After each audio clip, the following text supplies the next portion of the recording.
সূরা ফাতিহা কিভাবে পড়লে আপনি 100% সুস্থ হয়ে যাবেন? পরীক্ষিত একটি আমল, মনে রাখবেন। সূরা ফাতিহা হচ্ছে শিফা মিন কুল্লি দা, সকল রোগের ঔষধ। বিশেষ করে আমরা অনেকে এটা জানি না, সূরা ফাতিহা কিন্তু একটা দোয়া, এটা অনেকেই জানি না। এটার নামই হচ্ছে দোয়া, সূরাতুল ফাতিহা। এটা হচ্ছে দোয়া, এটা উম্মুল কোরআন বলা হয়। মনে রাখবেন, কোরআনের ভিতরে কিন্তু শেফা রয়েছে। আল্লাহ তাআলা পবিত্র কোরআনুল কারীমের ভিতরে নিজেই বলে দিয়েছেন। 15 নম্বর পারা 9 নম্বর পৃষ্ঠার 2 নম্বর লাইন, সূরা বনী ইসরাঈলের 82 নম্বর আয়াতে আল্লাহ তাআলা বলছেন, ওয়া নুনাজ্জিলু মিনাল কোরআন মা হুয়া শিফাউন ওয়া রাহমাতুল লিল মুমিনিন। আমি আল্লাহ তাআলা মুমিনদের জন্য এই কোরআনটাকে রহমত স্বরূপ, শেফা স্বরূপ নাজিল করে দিয়েছি। বলেন সুবহানাল্লাহ। কেন ইমাজিদের আপনি কল্পনা করতে পারছেন? এই কোরআন কিন্তু আপনার জন্য শেফা। দুরারোগ্য ব্যাধি ডক্টররা বলে দিয়েছে যে আপনি আর কিছুদিন পরে দুনিয়া থেকে বিদায় নেবেন, তারাও এই আমলটি করে কিন্তু ফায়দা পেয়েছে। সুতরাং আপনি যদি আমলটি করতে পারেন, অবশ্যই আল্লাহর পক্ষ থেকে সাহায্য আসবে। আমলটি কিভাবে করবেন? সূরা ফাতিহা আপনি ফজরের নামাজের সময় অবশ্যই আপনাকে নামাজ পড়তে হবে। নামাজ না পড়ে আপনি আল্লাহর কোরআন থেকে কোনো ফায়দা পাবেন না। আপনি নামাজ পড়বেন না, আল্লাহর কোরআন থেকে কোনো ফায়দা আসবে না। ইয়াকিনের সাথে, বিশ্বাসের সাথে যদি আপনি আমল করতে পারেন, অবশ্যই আল্লাহর পক্ষ থেকে সাহায্য আসবে।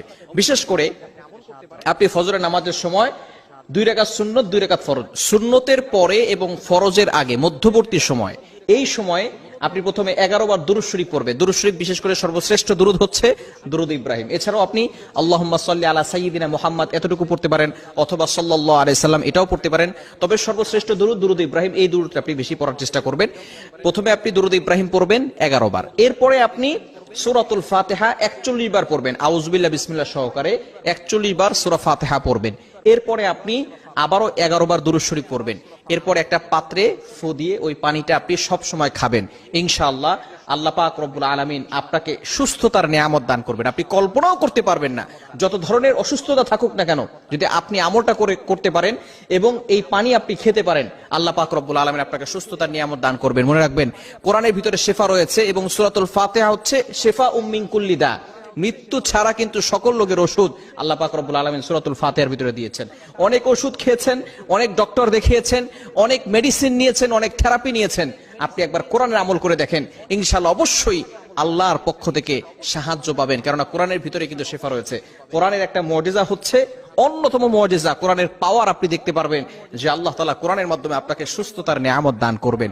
বিশেষ করে সূরাতুল ফাতিহা আমরা নামাজের ভিতরে পড়ি, অনেকে আমরা এর অর্থ জানি না। অর্থ জানলে কিন্তু নামাজের ভিতরে মনোযোগ বাড়বে।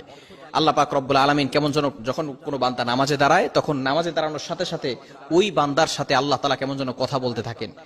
যখন বান্দা বলে আলহামদুলিল্লাহি রাব্বিল আলামিন, all praise is due to Allah, সমস্ত প্রশংসা একমাত্র আল্লাহর জন্য, সাথে সাথে আল্লাহ তাআলা বলছেন হামিদানি আবদি, my servant is praising me, আমার বান্দা আমার প্রশংসা করেছে। বলেন সুবহানাল্লাহ।